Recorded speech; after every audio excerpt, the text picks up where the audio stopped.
into our second. Now Welcome. We're going to jump into our second section.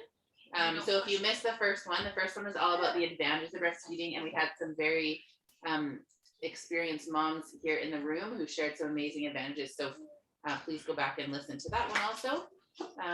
So this one is all about the first 8 weeks. So for a lot of you, it'll be your very first 8 weeks, and for some of you, you'll have to think back a little while.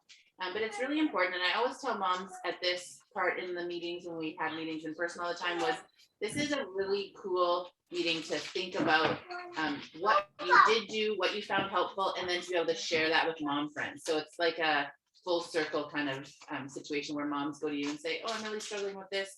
It's the first 8 weeks, so what did you do? That kind of thing. So it gets us kind of thinking about that. So introduce yourself and tell us what's something you can do in your house in 10 minutes.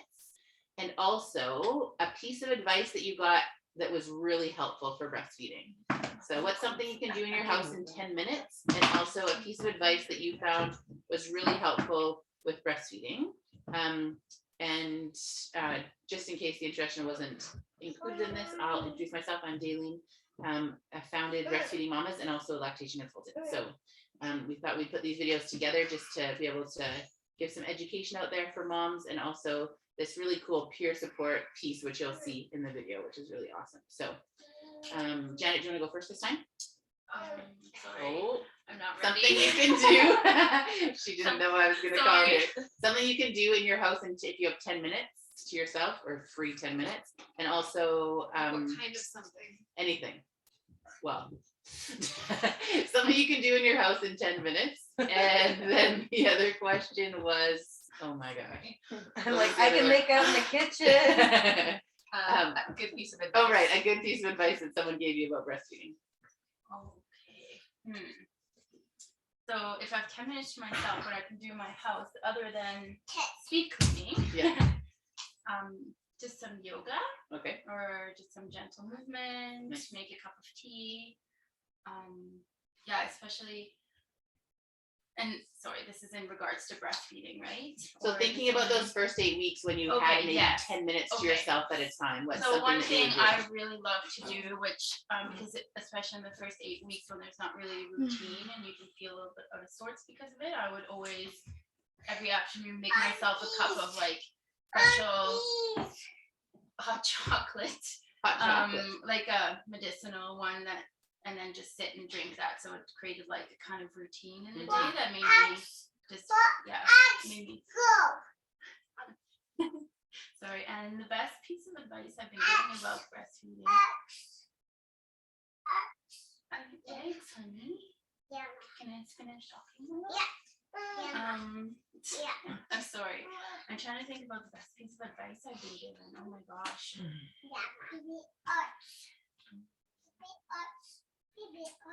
Oh my gosh. I can't really think of one. That's okay. We'll come back. Sorry. We'll circle back around. Okay, Sharon. Hi. Yeah, I knew what you were getting at with those 10 minutes, and I'm like, I can accomplish a lot in 10 minutes. But you mean like not chores, not doing the dishes? Well, Like, no, it could be chores. yeah, I mean, like I can do a single load of dishes. I can reheat food if it's already available and like get it into my body in that time. But that also like leads back into the conversation of prep, like having things prepared so that all you have to do is heat it up, that you're not trying to like create something from scratch. And I think that then like ties directly into, also shower. I can take a shower in way less than 10 minutes. Yeah. 2, but I don't take the full 10 minutes. Luxury. But I think that ties into the best advice I got. I think there was actually like 2 things, and one of those was about having food prepared for those first 8 weeks. And so like definitely a part of like stocking the freezer so that you had things available. But someone gave me a recipe, I don't even remember what it was, but something like banana oatmeal cookies, like bites, things that like take time to prepare so that when you're hungry you just put it into your mouth. Like you don't even need to thaw it, like not even a whole meal, but like the things that will nourish you quickly and easily. I can't even like describe how good that was. Like I didn't believe it, and I didn't do it enough with Lincoln, and so I really upped that game with Charlotte. And then I think like my favorite piece of advice, which I haven't thought of in a long time until you said it, someone said something to the effect of like, remember that you and baby are both learning this at the same time. So like when you start to feel frustrated, or baby's not in the right position, or the latch isn't good, or you're tired and you're like questioning yourself and your ability to do it, remember that your baby's learning with you, Right. and you're kind of learning together. And I took a lot of comfort in that. Yeah, that's huge. Yeah. It just gives a different perspective, right? Yeah, and I love the preparation. Like I think we want to be prepared, and even just recently like thinking, okay, my kids are really busy this week, what can I do to kind of make the week smooth? And those couple of hours that you put into it, right, make a huge difference for the entire week. Or, you know, the few afternoons you put into it make a huge difference for the first 8 weeks of having baby, right? So yeah, that's huge. Yeah, I think to go with those snacks too, I made like a homemade electrolyte drink that I was drinking. It was like water, lemon juice, maple syrup, and salt, or some combination like that, to have like your Gatorade, but that was like natural, so that because you're so thirsty. And I always forgot, like even having Charlotte, I forgot that like level of thirst you have breastfeeding, that you're then like nourishing, like it's not just water, it's more.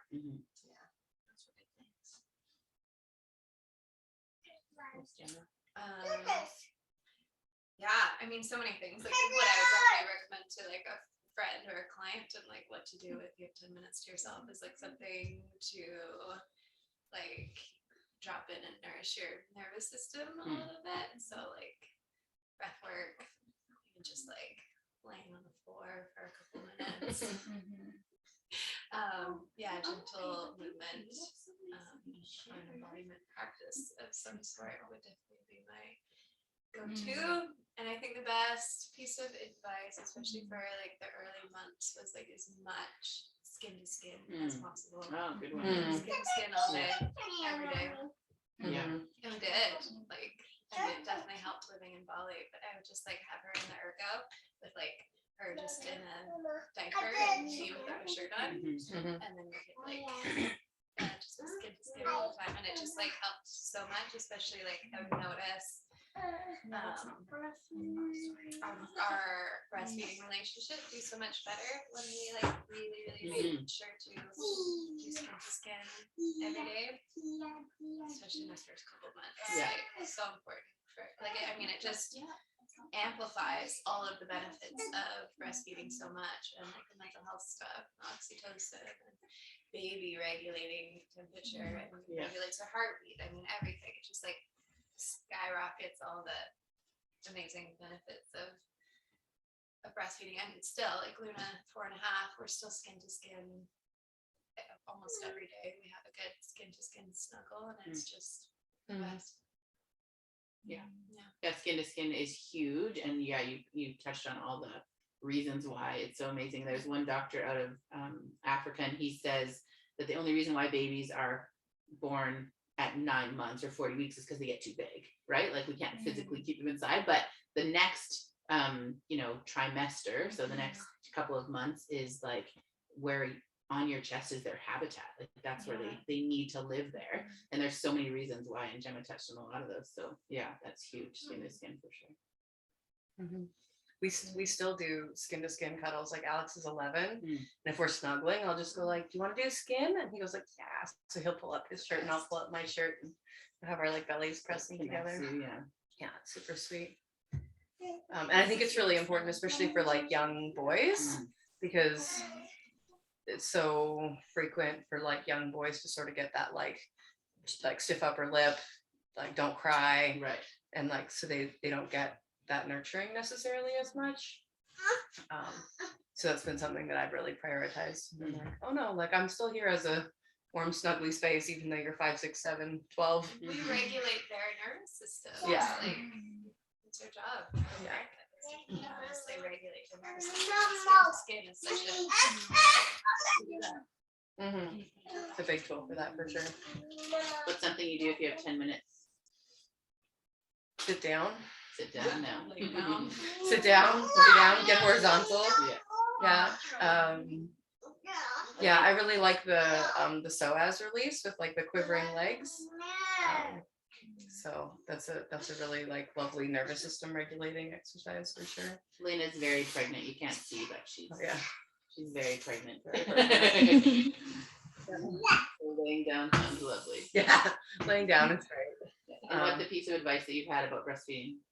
That was good. Gosh, it's been a long time. I think it's just like, it's like day by day, moment by moment. Like you think you've got it figured out, it's going to change. So it's really just about being there and being like present with what's happening. And I think it's really important to find like a supportive group of people who aren't going to be like, you're weird. And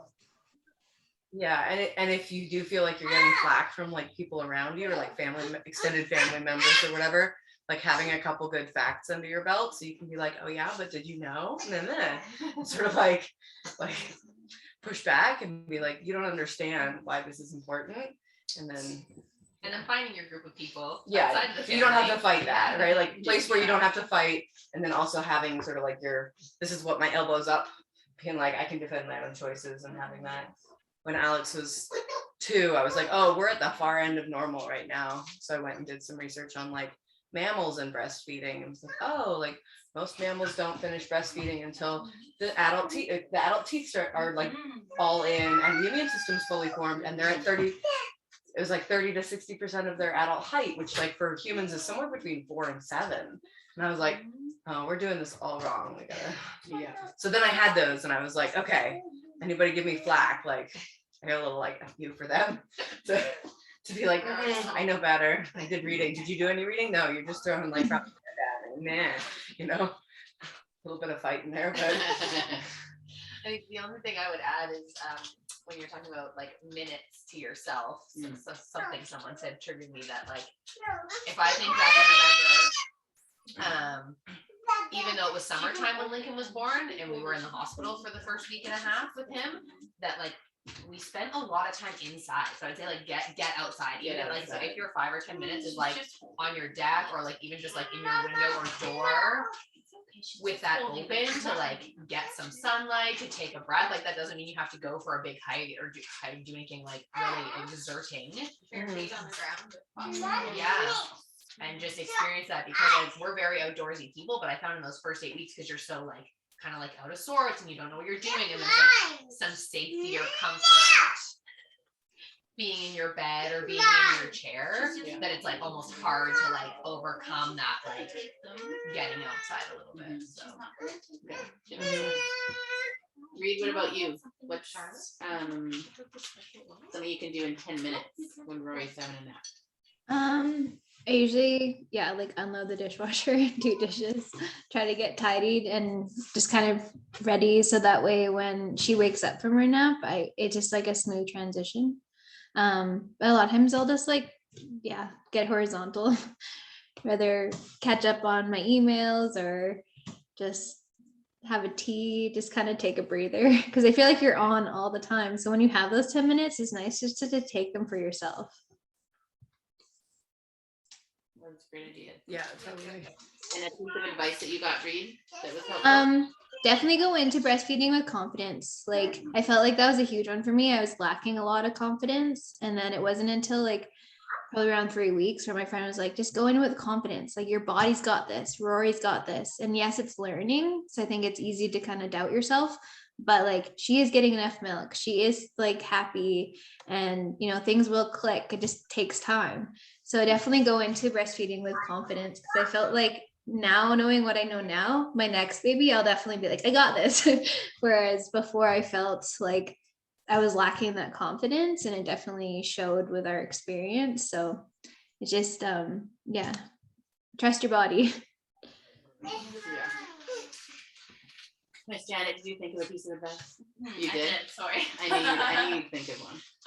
Just especially in those first days, taking a lot of time alone, like when you're developing that breastfeeding relationship, because I found when I was around certain people, like my parents-in-law, I just felt pressured, and then the breastfeeding wouldn't go as well. Just really taking that time and getting to know, like Sharon said, like getting to know each other and how your breastfeeding relationship works. Even at the hospital, I know nurses were trying to like tell me what to do and stuff, and then I just got given the advice to really just listen to your own body and to your own baby, because it's you two working together, not someone else and you working together, so just and creating a cozy space. Like I would go into the bedroom and light a candle and then just relax in that way. That's when breastfeeding started going a lot better. Yeah, like oxytocin is such a shy hormone. We talk about it in birth all the time, but especially in the like establishing the breastfeeding journey, and like if you're feeling like watched or judged or like around somebody a lot that you're not comfortable with, the hormones aren't going to be flowing. There's milk. Gemma, you shared a story the other day about that mama who lives near you that you were helping, who's like, okay, got to get my pumping going. I'm gonna like pace around the living room. That's how I get my breastfeeding going. Yeah, she was like suddenly I gave her like a talk, and she was suddenly like really feeling encouraged to start like breastfeeding and pumping again rather than formula. And so she like got up and like started pumping and was like kind of running around the house like using one hand to do other stuff. I was like, okay, let's sit down and talk about basics of creating milk. You're gonna sit down, you're gonna take some deep breaths, you're gonna hold baby, you know, stare at baby, whatever. This is not how you make milk. Not pacing, not doing other things. Like, So I brought a little goodie bag full of things we're gonna talk about. great. So I'm just gonna randomly pull one out, and then we're gonna, each item I want us to talk about whether they're helpful or not helpful. Hindering in the first couple of months, okay? Yeah. Okay, so the first one is a good breastfeeding book. So helpful, so this could represent a physical book, or it could represent like online resources or something. So what, is this helpful or not helpful? Helpful. This one happens to be by Dr. Jack Newman, who's a Canadian pediatrician who's also a lactation consultant, has a great website, lots of resources and videos, and you can even take classes if you're nerdy like that. What are some other good resources that you used? Like other books? Books or websites or anything? Breastfeeding Made Simple was my favorite breastfeeding book. I've read all of them over the years. Yeah. That was my personal favorite. Breastfeeding Made Simple. Yeah, the Lesh League one, Womanly Art of Breastfeeding. Yeah, the Womanly Art of Breastfeeding. But I would actually say that I read all those books before baby came. Okay. As like a mental prep. Right. Because I think it'd be good, but also challenging to be like nursing and maybe also looking through this book at the same time. Unless you found one that was a really good like index or reference one, like I find the Womanly Art of Breastfeeding is good. Yeah. You can like look up growth spurt or look up thrush or look up sore nipples in the back and then just like flip through it and find stories. But yeah, a lot of them are pretty heavy as far as info goes. Any other good books? Oh yeah, anime guide. Breastfeeding.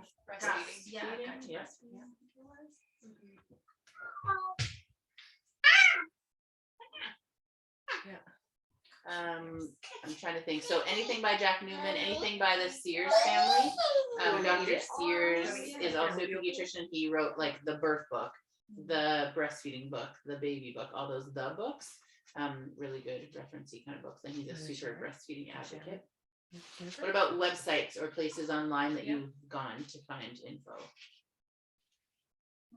I didn't use any digital resources. Okay. Lots of moms will say like Kelly Mom. I always say sometimes you have to take those resources with a bit of a grain of salt. Like you gotta kind of pick and choose information. Lactation League International has a really good search engine, so you can just go and search different topics on there, and then ideas come up. I found a lot of support in Facebook groups. Yeah. Of like, you know, other crunchy Like moms. peer support groups. Whatnot, Yeah. like super helpful. Yeah. Read any books or resources that you found helpful? The one you said, the Lactation one? Yeah, Womanly Art. Yeah, that one. And then there was like a co-sleeping book written by them that you told me to, and I downloaded on Kindle and I was reading it, and man, it helped us a lot. Like that one's called Sweet Sleep. Yeah, Sweet Sleep. Yeah, that one. Yeah. Written for breastfeeding families. So cool. Nice. Yeah. Yeah. Yeah, that actually changed sleep a lot for us. Okay. Like a lot. Yeah. Which is nice for both me and for her. There's a podcast called, I think, Born to Breastfeed, that I've really enjoyed. It's like more nursey type lady, but who's like very, very pro breastfeeding Yeah. and collecting some of the science. So I've listened to a good chunk of that. And then, yeah, just like a supportive group of people. Yeah. I think That's that's like key. this, like, oh my god, meeting in person, like Yeah. it's such a blessing to have that, especially in those, like, you know, first few months when Yeah. you're in your postpartum bubble, as you should be, but also we need women. Well, I've had It's women first, come like, to we said, meetings no who've one, never like, met just another like, mom in the community because, you know, especially And during there's so many COVID, moms right? like that in the Yeah. community now. I know, it's crazy. Okay, next up, what about this or any type of, these are called galactagogues. Isn't that a cool word, Juniper? Can you say galactagogue? Yep, no, thank you. So anything that is meant to support, increase, or provide assistance to your milk supply is called a galactagogue. So this is one that lots of moms use. It's called A Mother's Milk by Traditional Medicinals. Anything, or is this helpful or hindering for breastfeeding? Well, Good it's like, unless you have massive oversupply, but even with oversupply, most of those herbs would be more for nutrition anyways Right. and relaxation, which could help with the supply, but Yeah. I Same would with say lactation generally really good. cookies, they're just, Yeah. I mean, hyper nourishing. Yeah. I think people can get really obsessed with them, especially like preparing them for pregnancy and stuff, and like think that their supply is reliant on that. Yeah. Whereas like There's you're so like many. these are great, you're gonna be fine without them Yeah. as well. Yeah. Like Totally. It's like the they're a whole cool thing to picture. try. Do not focus on them Right. unless you really, really want to. I mean, Mhm. yeah, my main message is you'll also be fine without. So tea, lactation cookies, Definitely. oatmeal, what are some other good foods if you are trying to increase supply? Anything with a Mm-hmm. lumpy vitamin. Someone I said want you like jumping goat's over to- root. There's a Is that few other kind of herbs. People at Sprout or Nutters would be great people to ask too about things like that. They would have a few things. Or any other moms. Just who's- any just really nourishing whole foods, Yeah. really. Right. High, like good fats and anything to relax, because that's a big. Yes, So huge. it's like really the whole picture, but Yeah. And It's like also if great, it but works people put way mentally. too much- yeah. Yeah, Way too much. Yeah, that's true. but if it Yeah, can give it's you like relief, if you the- like, if it helps you relax, knowing that you're like taking this tea that can also help, which is also then like encouraging you to hydrate better and all those other pieces, then like then it can be beneficial. Like Yeah. take it as beneficial that way, Right. right? If that like Yeah. taking time for your cup of tea and believing it will be Yeah. helpful, and then you're also hydrating, like I think Totally. then use it, Yeah. I whether can it's like see- placebo or yeah. not. I can That's see the how you purpose. say there's such like a massive like pressure put on it. It's like you have to do these two. It's like, well, instead of that, then say like let's just drink nourishing tea that nourishes you, and the byproduct of that is, it's not like so. And those yeah. teas are like expensive. Like also the freedom of you can go buy a few of those You herbs. can buy a bulk bunch of for them, so I know much. it's- yeah, Apparently not. not as strong anymore. No. In No, my it's crazy experience, now. fenugreek and blessed thistle work really well together if moms are like seriously Super, trying to yeah. increase supply. Yeah. Yeah. Yeah, and it's really Definitely easy to do, like even with pregnancy, I just do like a crock pot full of tea Yeah. and I bottle it, and then like literally ladies are drinking this, it's like every 4 days I do like a big batch of tea, and that's 4 days worth of tea, and then I just heat it up when it's time to drink it. Yeah, so then it's less work, and you're able to do like an overnight infusion, which is gonna get more out of the herbs as well. Otherwise, I would truly let her, but. Anything else, Reed, that you use to increase supply in those first couple weeks? I definitely use the tea. I felt like my milk came in a little bit later. I remember at the hospital, the nurses, like, I came home with bruises on my chest because they were like squeezing my breast so hard trying to get that milk stimulated. And it was just like, it was a terrible, terrible, terrible experience. So I remember like coming home and just being like, as soon as I came home with Rory, we did skin on skin. We just had like some relaxing time. And then all of a sudden my milk started just like flooding in. And I was drinking the tea mostly just as like a comfort thing.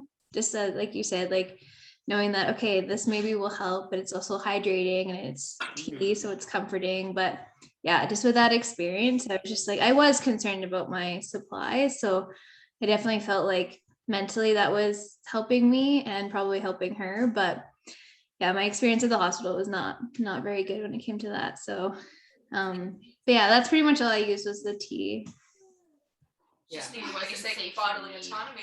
Yeah. Yeah. It was so Yeah, and I mean, I hear that a lot of moms, once they come home and get in your space and, you know, have, you know, kind of find your groove and in your own bed, like it makes such a huge difference for stress and stress level and milk making. So stress hormones and milk making hormones can't be high at the same time, right? So if our stress hormones are super high, our milk making hormones are not. So it makes a difference for sure. Okay, the next thing is some breast pads. So I've got like disposable ones or cloth ones. Lots of moms like to use both of them, especially in the early weeks. Hindrance or helpful. Heck, So yes. helpful. Like with the overproduction, if I didn't have Someone in a multiple cloth like pads in there, like to go to sleep, I would wake up in a puddle. Yeah. Of milk. Same. Or if I heard even somebody else's baby cry, I would like shoot across the room You would layer multiple ones. Yeah. Okay. just to go to sleep. Just to go to bed. Yeah, the number of times I woke up with like soaking. I just had a stack beside the bed so I could toss a wet one away and put some fresh ones in.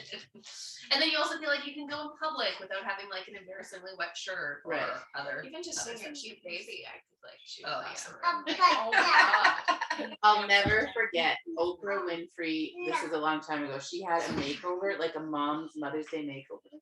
And this poor mom, it was like the most beautiful makeover. She showed the before pictures and all this stuff, and she came out 2 huge circles on her brand new top. And I just felt so terrible for her. I was like, oh, that poor mom just needed breast pads. Oh, it was so sad. So Can she try? And we don't give it. they can definitely be helpful, especially at nighttime, especially when you want some confidence of, yeah. And there's lots of ladies who make them locally. You can also get reusable or disposable ones too if you want. I just used a receiving blanket a lot of the time at home. Oh, okay. Like in a pinch, like I would use those if I was going out, like the cloth ones. Yeah. But I just wanted to hear them so quickly. I just be like, receiving blanket in here, or receiving blanket in there. Yeah.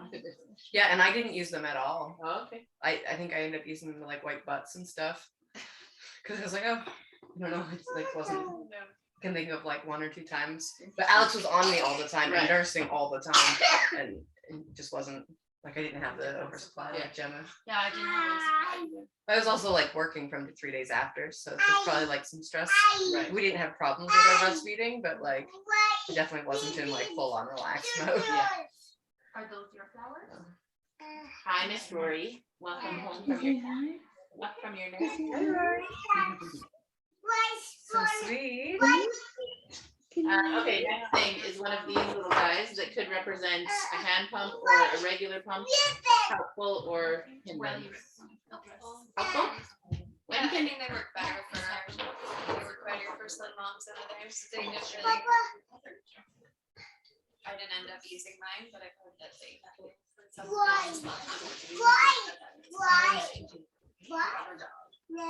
So I find that a lot of moms nowadays go into having babies with a pump, like they've already bought one. What do you think is behind that? Why do you think we feel like we need to have a pump? I hear dad wanting to help a lot, dad Okay. wanting to feed the baby. I'm Yeah. like, So dad can do other things. so mom Dad can change diapers. So mom can pump and dad can feed baby. Okay, yeah, that's when I hear. Sleep. Yeah. Sure, come away from the computer, please.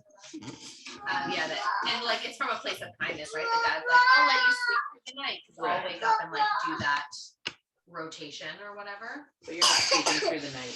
No, and then wake With up a in a newborn puddle of your anyway. Yeah, Yeah, that's right. what you do. Yeah. Did you guys use the hacker? I use I all the used, use the time. hacker. yeah, Oh, I liked it. I remember someone gifted me a pump, like one of the automatic, or not the automatic, like the electric ones when I was pregnant. I was like, I never even, like this never even crossed my, I never even thought about pumps. Like, that wasn't even on my like radar, but it's so, I think there's a lot of societal Yeah, I pressure think too, so. right? Because it's like, Yeah, so many moms are like, I need to And build it's up my stash and it never really make it felt invest. right to me to That's it. even pump but it is great to have for sure, but I just, Yeah, for me, I used the the hacker hacker was great because while I was nursing because I would same. catch the other side. Yeah, Because I otherwise, loved that it. would just be a milk loss. Yeah. /mess/sticky. Whatever. Yeah. Yeah, that was But that's my whole stash. My whole stash of how many 100 ounces was Haka on the opposite breast of where they were feeding. Yeah. Just as a way to like not cause mess. I used it for my overproduction and that I started pumping up some of the like core milk so that Luna could, and that helped a lot with the like coffee break so that she could actually get to that kind of milk without. And because my letdown was so intense, the first letdown would like choke her. She would, so if I had the first letdown with like a pump, then our breastfeeding time was way easier. Yeah, pumps can definitely be helpful, but I think they can also be a hindrance too, because some moms will be like, but I'm not getting much, or this doesn't work, and then they spend so much time trying to find one that does work, or you know, whatever the case is. And so I don't recommend moms having one all the time, but these little Hakas, like they're genius. Like whoever designed this, someone named Haka, I don't know, but whoever designed this, these can be just so fantastic, and it's so easy to clean and just not super cumbersome, and it can work in your case too, where you just want to take off that first letdown. Reed, did you use a pump or a Haka? I used a Haka because I definitely, once my milk came in, I felt like it was just leaking everywhere. So instead of this like it being milk wasted, I would just use the Haka and then put that milk in the freezer. Yeah, totally. I sometimes feel like the electric pumps and the thoughts around that is like planning for failure with breastfeeding. It has a bit of that feeling for me. It's like, but your body just does it, and all you need is like nakedness and a baby. But also they're like helpful for some people. But I did also find, like, when I did try to pump her when she was little, I'm like, where do people find time to pump? Like, there must be something wrong with me. Like, I'm so unorganized, and I wouldn't even know where to find time to pump. Or then when I did, not much came out, and I was doubting my supply. Yes, exactly. And then So also, yeah, I can see a lot of it. it can create oversupply by like these women trying to like build up this staff for nighttime and whatnot with the newborn, and then their body starts making more and more and more. Yeah, you need to do it with some kind of like reason or plan, or you know, like I love the Haka because it just feels so natural. It just catches what's there, or you know, it doesn't feel like a forced like extra thing you have to think about. Or I found too, because I know husbands want to help, but then there's also that extra pressure of like, well, we gotta try to make the baby take the bottle, where it's like, but why if they don't need it? You know? Mommy's coming. The bottle. Bottle, that's my next thing. So what about this little thing? One time I walked into a family's house and I saw like all these sterilized bottles and all these cans of formula on a shelf, and I was like, oh no, like I just find that to not be helpful. Like I think she needed it to feel like a just in case, but like having a bunch of these around to form, like I think it can do what we were just talking about. Like it can discourage our confidence, right? Thanks. Because there are going to be those 2 o'clock in the mornings where you do feel like you need it, but you also are going to make it through, right? Without it. So especially with a supportive partner who either like, I read somewhere the other day said at night now she has to like rock and breastfeed, and her partner sits up behind her and holds her up so she doesn't get a sore back. I'm like, like that's how you can get through if you feel you have that support instead of like how's this going? And you just have to like keep it important. That's like, well, what if we just have a village and support instead? Like that's something that guys can do. So you can get you a snack, you can get you rub your back. And if the bottle, the next thing in my little bag of tricks is a little syringe. So the next bottles can be necessary if we need to get weight into babies, or not bottles, but another way of feeding. But there's also options, right? Like we don't have to go straight to a bottle. We can use a syringe, we can use a spoon, a medicine cup, like, you know, a cup, like, so sometimes I think like that's just kind of what most people go to automatically, but we need to know that there's other ways to do it too that can still get baby some extra food if that's what they need. I know, like being in the hospital with Lincoln that first week, I was so adamant that he would not have formula and they were not to give him anything. But like I was in one room and he was in the NICU and they were down the hall from each other, and I was like, no, whatever time of night it is, you wake me up and I will make it happen. And so I had to express colostrum, and then we were suctioning it up with the needle because they didn't need it yet, like, so that they could feed him that in the middle of the night when he needed it. And because I was like, no, he's not gonna have a bottle. Nipple confusion. I was so like maybe like over prepared or over worried. But yeah. But it's true. I mean, the statistics are out there, right? Babies who have supplement in the hospital, they typically don't breastfeed as long.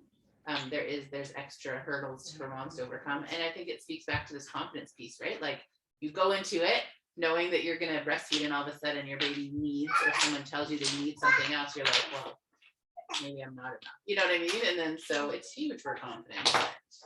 Yeah. We got pressure into formula. Oh, totally. You're sabotaged before you even get home. Like, it's just,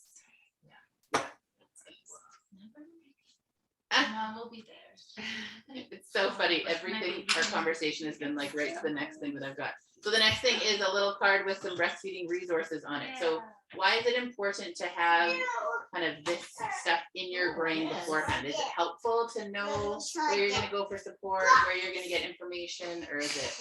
Yeah. Well, like once you're in crisis, Yeah. it's a lot harder to search I out know, what like you need. overtired and not thinking straight, you know, to have it there. It's just, something I didn't do that I should have done. I'm like, oh, breastfeeding is the most natural thing in the world. I'll be fine. It's like, oh, but if there's all these, I could follow up. Yeah. well, I wish I had come to like in-person meetings when I was pregnant, because I definitely saw posters around town when I was pregnant, and I was like, oh, that's something I'll go to when I have my baby for breastfeeding moments. And I so wish I'd gone earlier and like gotten like foundation of knowledge, but also just community. Yeah. And then that I wish I had other like moms to call on in those first couple of months for sure. I love when pregnant moms come to meetings because, you know, like you get to pay attention without holding a baby, and we're worrying about breastfeeding and stuff. And Just so normalized. Yeah. And those moms that would tell you that they had less issues and they felt like they were more prepared, right? So that's kind of where I think now, and this is what we're trying to do with this education, these videos, is like, you know, we need to think about these things beforehand. Like we plan and prepare for pregnancy and birth and everything, but it's like, what's going to happen afterwards? And moms just don't have those outlets right now. So yeah. Read, anything you want to add?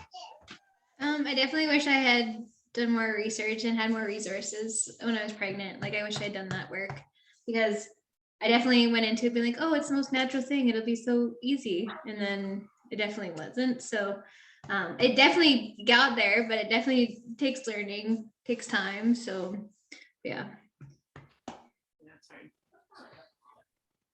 And I think too, like you'll do things different the second time around. Like it's so interesting, right? From first baby to second, you're like, oh man, I've learned so much this time that I'll put into practice next time. And yeah, it's nice to be able to learn too from the process. Anything else that I kind of forgot? Anything that was super helpful in those first 8 weeks? I know the one thing lots of moms always mention is like having a space. What did you have in your little like breastfeeding corner, or like basket? Yeah, like the magic basket of everything you can just reach for. Yeah. What was in your basket? Drinks, snacks, Diapering, nipple cream. Yeah. Oh, nipple cream. I forgot to bring one of those. I feel like a remote control, like I feel like that was like, we don't watch much TV, but like being like, it's okay to like watch either like a series or a soap opera while we're like laying here together on the couch as a way to like not get up and go do something else, like to not make yourself busy. Yeah. I have to watch all of Outlander. I can't do the dishes yet.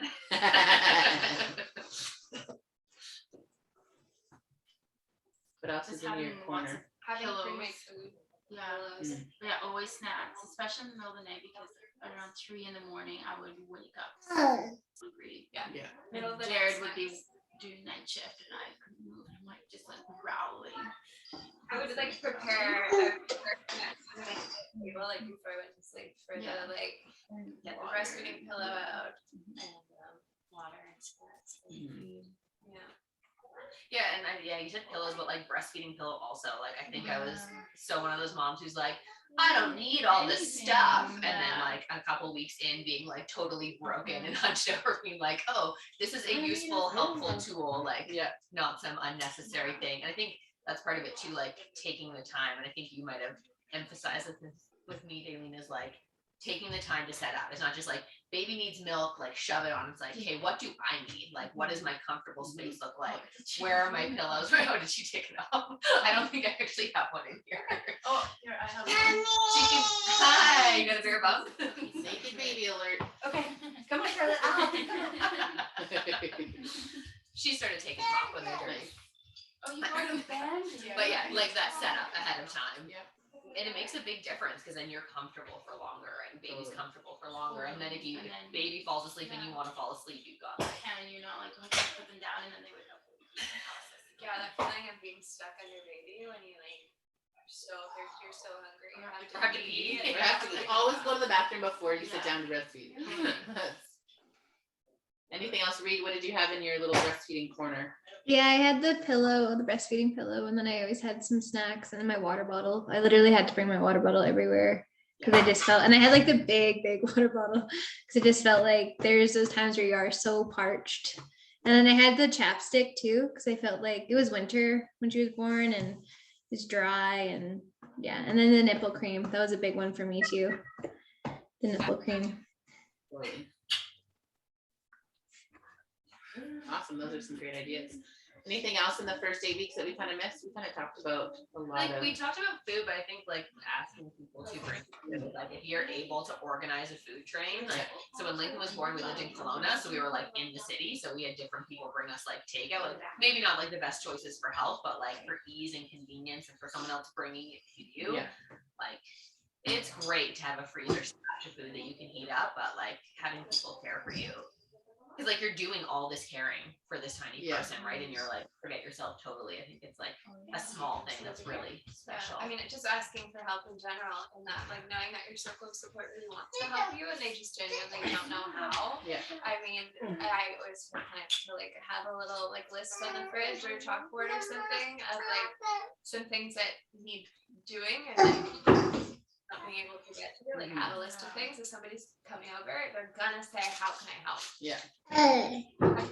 Which most are. And then you say, "Here you go." Oh my gosh. Yeah, and it like it's a list. Choose what you want to do. Yeah. Yeah. And I know some people do it more strictly too. It's like, oh, if you want to come see the baby, here is your job. Yeah, to do. before you So, hold like, the baby. even if, like, who your family or friends are, like what boundaries. Yeah, but also You need to set, having like- boundaries as well, and like actually on your door so people Yeah. know kind of what your boundaries are before they come. Who would be a big one for me next time. Anyway. Please do not knock if this is here. My dogs will bark and then I'll want to kill you. Please don't bring your negative vibes into the birth bubble.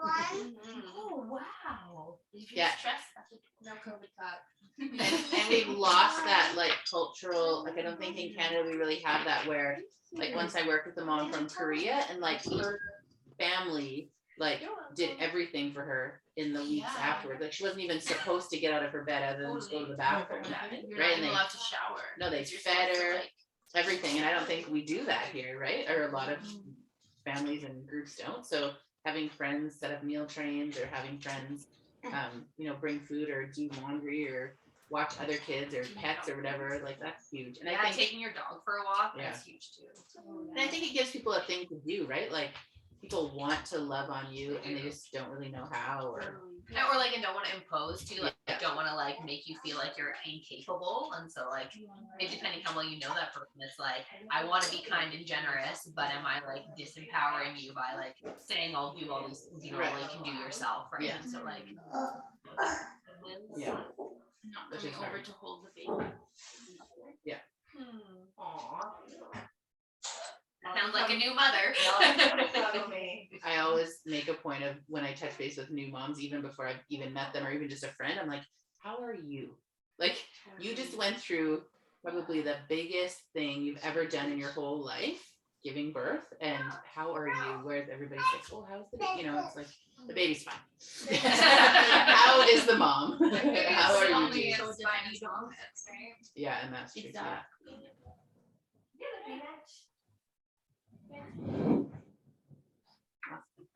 Anything else in those first 8 weeks? We're gonna wrap up a lot quicker than the first one.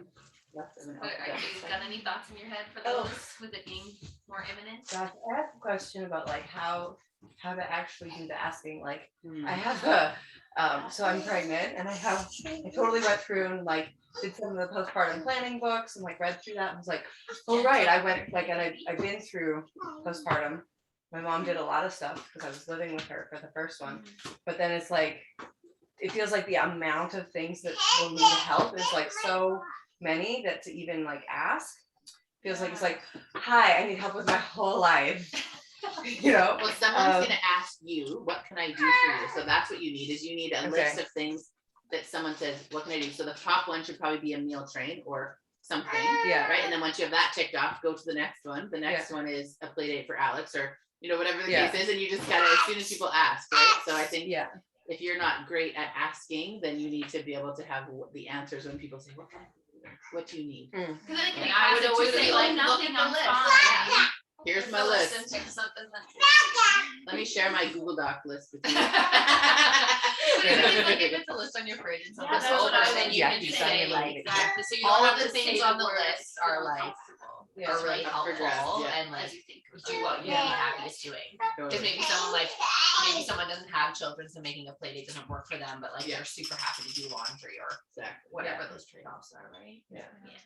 And everyone should have like a nanny or a live-in helper. I think that's just reality, what we should have, which we don't always. So you need someone who you're going to be able to call on in your tribe of people.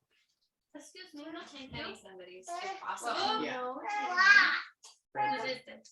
And the postpartum, like having a postpartum caregiver, which is just so beautiful. Yeah. Every single person Everyone should have, yeah. Closing the bones. Charlotte's not disagreeing. She's just strong feelings about other things. It's sad that more people aren't. exactly. Anything else in those first 8 weeks that you found helpful or would do different? I definitely had like prepared a bunch of frozen meals beforehand, just because with COVID and everything, we weren't really comfortable having a bunch of family over. And then we also had like a family tragedy before Rory was born, so we actually didn't have any family who could come over. So I just had to try to be really prepared. But you're never actually prepared because you don't know what's to come. A big one for me was making sure I just had time to like shower. Like even if it was just like a quick 10-minute shower, it just made me feel more human. It made me feel like self-care. Like that was a big one. And it was kind of hard because Rory had the tongue tie, she was never satisfied and she always wanted to nurse. So I felt like anytime I would go to have a shower, she would just cry the whole time. And it was kind of stressful, but I made it happen because it was just important to me to do it. So I definitely felt like that was challenging, but I made it happen because it was important for myself, my mental health too, for sure. Well, thanks, ladies. That was awesome to get together. So this is the second of 4 sessions. We're gonna tape the other or record the other 2 in February, so we'll keep an eye out for those.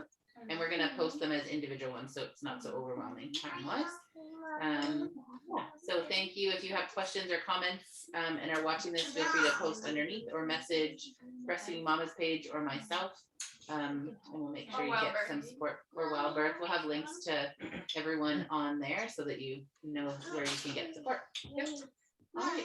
Enjoy the rest of your day. Yeah, thank you so much for joining us, Daleen. Yeah. Thanks, Reed. We'll talk to you later. See you. Nice to meet you, Rory.